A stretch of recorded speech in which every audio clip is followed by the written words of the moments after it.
Bienvenidos a la Asamblea Legislativa de Noticias y a la edición de esta semana. Estos son nuestros titulares. Sorteo de la Lotería Popular conmemora bicentenario de la Asamblea Legislativa. Pedirán cuentas a CONACOP por gastos en viajes, viáticos y publicidad y al Instituto Nacional de Seguros por despidos masivos. Privados de libertad podrán trabajar en labores de equipamiento y construcción. Dictaminan positivamente reforma que incrementa tarifas a radio y televisión por el uso del espectro radioeléctrico. Vamos al detalle de las informaciones. Sorteo de la Lotería Popular conmemora bicentenario de la Asamblea Legislativa. El billete del sorteo de chances del próximo viernes 2 de mayo estará dedicado a los 200 años de la Asamblea Legislativa. Así lo anunció la Junta de Protección Social en un acto celebrado en el Congreso, donde participaron los funcionarios que aparecen en el billete conmemorativo. Nosotros decidimos, sin pensarlo mucho, el colaborar con la Asamblea Legislativa y el poder darle a todo el país la oportunidad, no solamente de celebrar un 200 aniversario con todos ustedes, sino también hasta el poder ganar y el poder cumplir sueños y deseos, tanto para los jugadores como para las organizaciones sociales que también se verán beneficiadas con las utilidades que el sorteo genere. La vicepresidenta del Congreso agradeció a la Junta por sumarse a esta celebración. Cumplimos 200 años como poder de la República. No se dice fácil. Son 2 siglos de historia legislativa, de debates, de decisiones, de avances sociales y también de grandes retos. Agradecemos profundamente a la Junta de Protección Social por permitirnos conmemorar esta fecha de una forma tan simbólica y especial. Nos une el objetivo de servir a la ciudadanía, de velar por el bienestar común, de llegar a donde más se necesita. En el diseño del billete se observa a un grupo de 24 funcionarios de los diferentes departamentos administrativos de la institución, quienes representan la labor diaria que se lleva a cabo desde el primer poder de la República, ubicados en la entrada principal de la sede legislativa. Para sus funcionarios es un reconocimiento muy bonito, muy emocionante y de mucho sentimiento para esa gente que trabaja de manera silenciosa en el tema legislativo, que son jornadas extenuantes de trabajo y que este reconocimiento hace más humana la Asamblea Legislativa. Parece que 200 años es un tiempo que ha marcado mucho en la historia del país y es una manera en que también los ciudadanos puedan visibilizar que en la Asamblea Legislativa hay personas atrás de los diputados que estamos trabajando día con día en los procesos de la formación de la ley. Durante este año 2025, el Poder Legislativo ha realizado diversas actividades para destacar sus 200 años de historia, fortaleciendo la paz y la democracia costarricense. El costo del billete será de 1.500 colones y 7.000 colones por entero en 2 emisiones. Privados de libertad podrán trabajar en labores de equipamiento y construcción. Ampliar las operaciones del Centro de Adaptación Social para que los privados de libertad puedan realizar trabajos de construcción dentro de los mismos centros y labores de manufactura es lo que pretende una iniciativa dictaminada positivamente en la Comisión de Seguridad y Narcotráfico. Se trata del expediente 24.615 que reforma parcialmente la Ley de Creación de la Dirección General de Adaptación Social para modernizar las labores en centros penitenciarios. La diputada independiente Gloria Navas exaltó el proyecto. Las personas privadas de libertad puedan, como dice aquí, se indican, realizar obras dentro de la construcción, dentro de los mismos centros, que puedan realizar manufactura de equipamiento de seguridad para las fuerzas encargadas de brindar seguridad, etcétera. Sé que la intención es muy loable precisamente para el trabajo de los internos, de los privados de libertad. La duda que yo tengo, y tengo que decir que honestamente este proyecto yo lo pude ver pero hasta anoche, y me parece que sí, que es bueno, por supuesto, pero tengo la duda con respecto a la ejecución de la pena. Fabricio Alvarado de Nueva República señaló que es importante que los privados de libertad puedan trabajar y así readaptarse poco a poco en la sociedad. Hablando por el fondo del proyecto, decirles que, pues como ustedes saben, para nosotros el trabajo es un derecho, pero también es un deber de todo ciudadano. Si un ciudadano común no sale todos los días a buscar su alimento mediante el trabajo, pues cómo puede llevar comida a su casa, ¿verdad? Entonces, qué privilegio tienen los privados de libertad que pasan todo el día o jugando naipes o en el mejor de los casos haciendo llamadas, o en el peor de los casos más bien, haciendo llamadas para estafar o en riñas. Aún así, tienen asegurado el desayuno, las meriendas, el almuerzo y la cena, pagados con el dinero de los costarricenses honestos que sí trabajan. Es por eso que en Nueva República estamos convencidos de que hay que reducir el ocio en las cárceles por el bien de la sociedad, pero también por el bien de los mismos privados de libertad. Por eso presentamos dos iniciativas que son diferentes, pero se complementan entre sí. Una de ellas es el expediente 24.614 para establecer el deber del trabajo en el sistema penitenciario, y el otro es este proyecto que estamos discutiendo. Leonora Barquero, de Liberación Nacional, afirmó que el objetivo del proyecto ya existía en los centros penitenciarios. Lamentablemente, los últimos gobiernos han ido quitando toda esa evolución que, cuando lo he dicho aquí, don Fabricio, nosotros éramos un país punta en atención al sistema penitenciario y a la delincuencia. Aquí venían los países de América Latina a ver cómo funcionaba el sistema penitenciario. Lamentablemente, y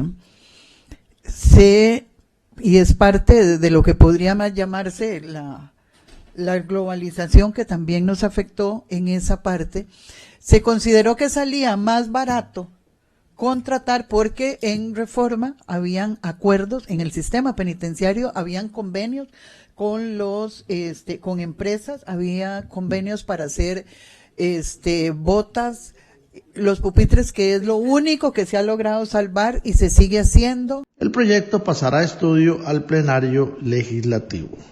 Proponen penas más severas para castigar el sicariato.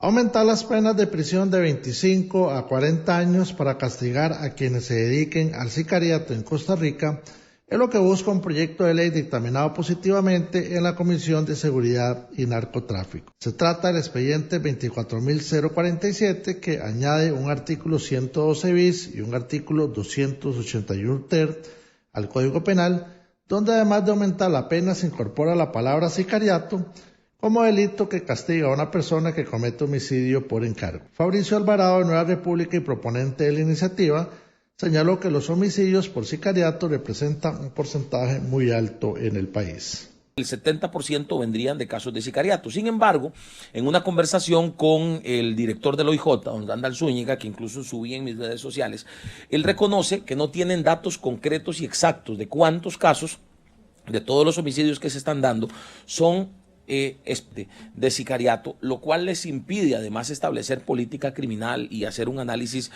más específico, más concreto y que tenga mejores frutos. Entonces, ante la realidad que estamos viviendo, yo creo que no podemos quedarnos pasivos, como si nada estuviera pasando. Creo que todos tenemos claro que no podemos perder a Costa Rica, pues la paz a nuestro país. Con esta nueva redacción, que ya fue aprobada en texto sustitutivo y que les pido respetuosamente aprobar también por el fondo, logramos que la pena quede más alta a la de homicidio calificado, porque claramente el sicariato no puede ser visto como un homicidio común de alguien que por ira la emprende en contra de otro ser humano. La diputada Priscila Vindas, del Frente Amplio, anunció que presentará mociones a ese texto para aumentar aún más las penas y así avanzar ante la crisis de inseguridad que vive el país. Yo sí esperaría que podamos hablar del tema de las penas, porque tiene que haber una fundamentación para poder incrementarlas, entonces buscar un punto donde sea justificado el incremento y que sea adecuado y justa la pena. Yo ya las mociones ya las retiré, pero entonces creo que el tema sería discutirlo en 137 para que el texto pueda avanzar lo mejor posible. Gloria Navas, quien votó en contra, advirtió que en el Código Penal ya está incorporado ese delito. El sicariato está funcionando como penas que se imponen, es que constantemente en los allanamientos y en las capturas se habla por sicarios y por sicariato. Es decir, ya existe, porque el sicariato es el sustantivo realmente, pero la acción es el homicidio y el homicidio calificado. Ahora, en cuanto a la fijación de las penas, no es cuestión de decir subamos de 20 a 30 o de 30 a 40, no tiene que tener algún tipo de respaldo filosófico a esos niveles de por qué se va a subir o bajar. Y también que quede muy claro, y esto yo he insistido muchísimo y yo sé que no me lo estoy soñando, es que no hemos rebajado la tasa de homicidios en Costa Rica. Eso quiere decir, con todas las leyes que nosotros hemos pasado por 3 años, que no ha tenido una eficacia clara con respecto al resultado de la detención de los homicidios. ¿Por qué? Porque tenemos un problema de prevención y el problema de ejecución de la pena también, porque es algo que debe plantearse de una manera muy lógica y dentro de contextos completos. Los diputados también dictaminaron en forma positiva los expedientes 24.170 que establece la obligatoriedad a las empresas de telecomunicaciones y a las autoridades judiciales de entregar en tiempo información, multas por incumplimiento y tiempo de almacenamiento, y el 24.165 que busca fortalecer la seguridad ciudadana mediante la actualización de regulación de armas en Costa Rica. También fueron dictaminados de manera favorable los expedientes 24.233 que reforma el artículo 124 de la Ley sobre estupefacientes, sustancias psicotrópicas, drogas de uso no autorizado, actividades conexas, legitimación de capitales y financiamiento al terrorismo, y el 24.327 que crea el Banco de Material Genético y Seguimiento de Ofensores de Delitos Sexuales. Policía Judicial podrá realizar allanamientos a cualquier hora del día. El plenario legislativo aprobó el expediente 24.495 que reforma el artículo 193 del Código Procesal Penal, autorizando a la Policía Judicial para llevar a cabo allanamientos y registros en lugares habitados, oficinas o negocios a cualquier hora del día. Actualmente, la Policía Judicial solo puede realizarlos en un horario de 6 de la mañana a 6 de la tarde. El texto aprobado dispone que el allanamiento y registro en estos lugares deberá ser realizado por el juez de forma personal y podrá efectuarse en cualquier momento del día, cualquier día de la semana, incluyendo fines de semana y días feriados. Montserrat Ruiz, de Liberación Nacional, explicó. También está establecido hoy en un horario de 6 de la mañana a 6 de la tarde y salvo justificación de causa se autoriza a realizar fuera de él, funcionando hoy como una excepción y no como una regla. Somos de los pocos países del mundo que todavía sostiene un tipo de franja horaria en materia de allanamientos en este tipo. Esta iniciativa también surge bajo el análisis y estudio en una mesa de trabajo que tuvimos junto con el Organismo de Investigación Judicial y el Colegio de Abogados y Abogadas de Costa Rica. Y su función principal hoy es dotar al Organismo de Investigación Judicial y al Ministerio Público de herramientas claves para enfrentar la ola de violencia y delincuencia que está creciendo hoy en nuestro país. Gloria Nava dijo que este proyecto es necesario. Y aclarar que se trata de un tema procesal que es sumamente importante. El procedimiento es la forma en que se lleva a cabo la normativa aplicada en cuanto a las maneras en que se cumple el derecho de fondo. Pero el procedimiento tiene que ser siempre más ágil y más eficaz y sobre todo en los temas de seguridad. Aquí estamos hablando de ampliar el horario eficaz en cuanto a los allanamientos y en cuanto al marco jurídico constitucional. Tenemos que entender que un allanamiento es una petición fundada por parte del Ministerio Público que tiene que justificar y a la vez el juez entra a razonar y a fundamentar una orden judicial para que no haya abuso en el ingreso de los lugares privados. Los diputados aprobaron también el expediente 24.311 que establece el protocolo nacional obligatorio de alerta y rápida acción ante la desaparición o no localización de una mujer mayor de edad en Costa Rica. Pedirán cuentas a CONACOP por gastos en viajes, viáticos y publicidad, así como al Instituto Nacional de Seguros por despidos masivos. Los diputados de la Comisión de Control de Ingreso y Gasto Público aprobaron iniciar 3 investigaciones relacionadas con los casos de viajes, viáticos y publicidad de CONACOP, despidos en el INSS y contrataciones irregulares en el INAMU. En el caso de CONACOP, el diputado Francisco Nicolás enumeró una serie de gastos que afirmó tiene dudas si corresponden a intereses del gobierno. ¿Por qué CONACOP gasta 51,5 millones de colones en publicidad y propaganda? ¿Para quién? ¿De qué? ¿Qué eventos está haciéndole propaganda y publicidad don Freddy González? ¿Será que don Freddy González es el telonero del presidente Chávez y que se da buena parte en esto? Vamos a verlo. Otra partida que llama mucho la atención, Transportes dentro del país, 14 millones de colones. ¿Será que con esto se pagan los buses que van a hacerle al presidente? No lo sé. Quisiera consultarlo, quisiera verlo. Otra partida más, viáticos dentro del país, 16 millones de colones. ¿Con esto se pagarán los almuercitos cuando llegan a recibir al presidente? Con dinero público del CONACOP, por ejemplo en San Carlos, ahora mismo. Ahí está don Freddy, ¿verdad? En San Carlos, me comentan. A mí me interesa muy poco la vida de él, pero esto es así.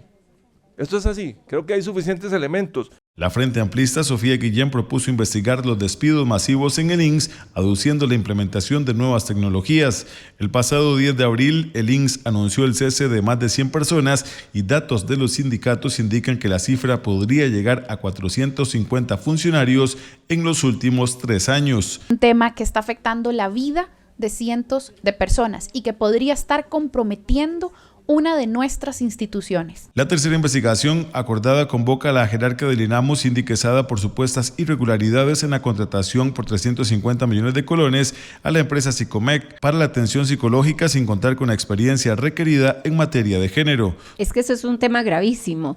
En el INAMU vienen ocurriendo hechos que no estamos entendiendo ante una realidad nacional de la cantidad de femicidios que están ocurriendo a partir de la violencia machista, pero además tenemos un instituto totalmente dormido, porque esa es la palabra, ante lo que está ocurriendo a nivel nacional. Y me parece muy oportuna la moción que se está presentando para llamar a la ministra a la condición de la mujer.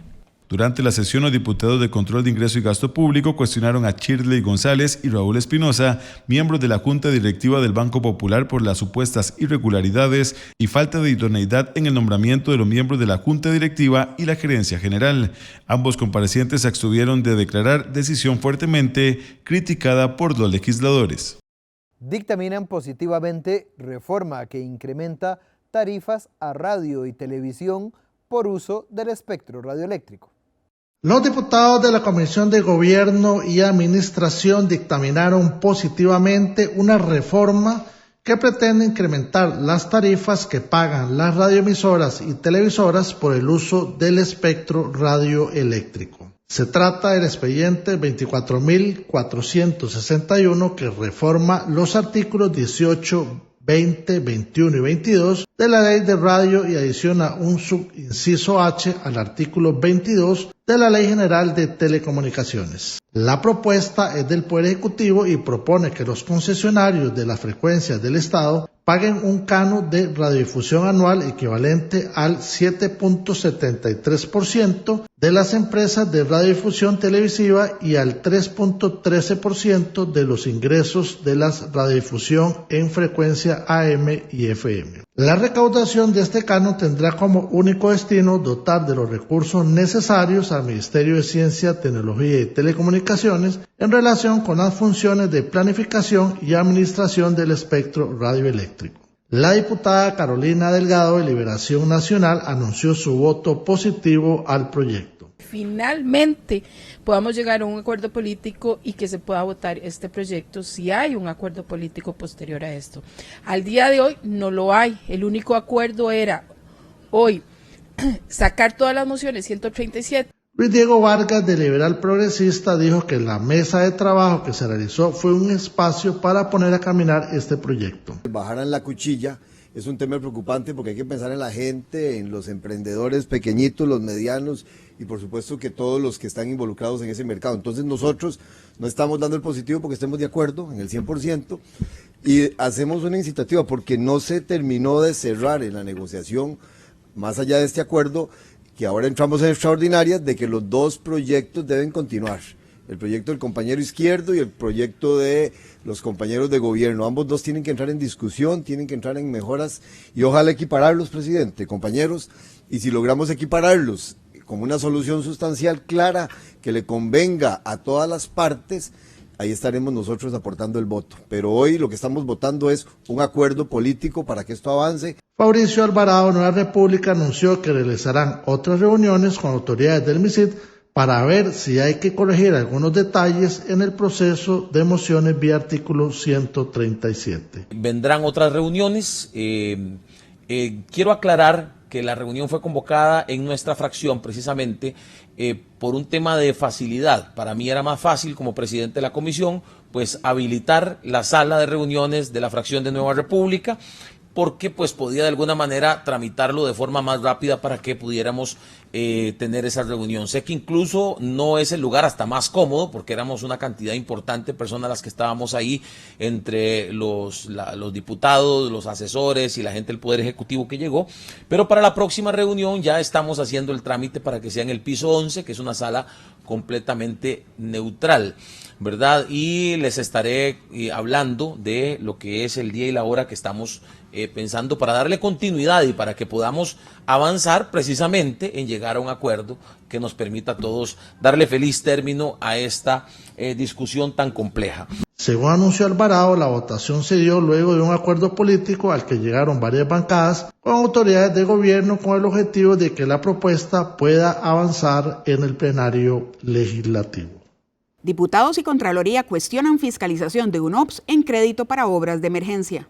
Tras la exposición de la Contralora General de la República, Marta Acosta, en la Comisión de Asuntos Hacendarios sobre la ejecución del crédito por $700 millones para la construcción de obras afectadas por emergencias, los diputados y la misma Contralora cuestionaron el papel de fiscalización de la UNOPS.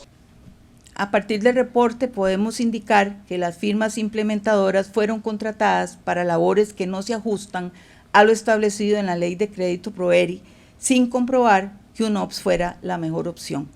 Se han desembolsado 9 millones de los 18 millones de dólares pactados y se encuentra en trámite el segundo desembolso, a pesar del poco avance del programa. Además, la contratación de UNOPS como firma implementadora general y como firma implementadora de cada organismo ejecutor compromete la objetividad e independencia en el funcionamiento de estas firmas. El informe de la Contraloría señala que la contratación de UNOPS como firma implementadora general y como firma de cada órgano ejecutor compromete la independencia en el funcionamiento del control de las obras. Se ha reportado que algunos proyectos retrasos sobre costos y controversias en la gestión. También se ha cuestionado el manejo de fondos y la transparencia en la adjudicación de contratos en algunos proyectos. Analizando el proyecto de esta nueva contratación, vemos que esta empresa se contrató para planificar, para supervisar y para ejecutar, como dijo don Eli ahora. O sea, ellos ponen la cancha, la bola, se hacen el pase, se lo tiran al defensa, se marcan, son el portero y hacen el gol. O sea, yo no entiendo cómo una empresa que planifica, supervisa y ejecuta puede tener los tres sombreros puestos. Creo que todo lo que se ha dicho hoy sobre Proeri es muy importante y algunas cosas nos generan preocupación.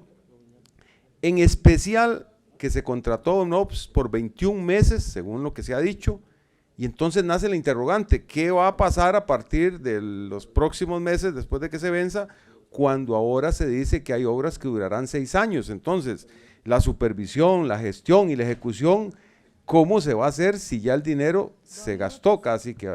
La diputada Pilar Cisneros defendió la ejecución de los recursos de Proeri. No estamos pagando un 5 de intereses. Si se leyeron el contrato, hay 5 años de gracia.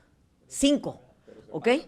5 años de gracia para empezar a pagar eso. En segundo lugar, vamos a poner las cifras al día de hoy, porque se ve que la Contraloría las tiene todas atrasadas. Hay 6 obras completamente terminadas y construidas. 67 obras en ejecución.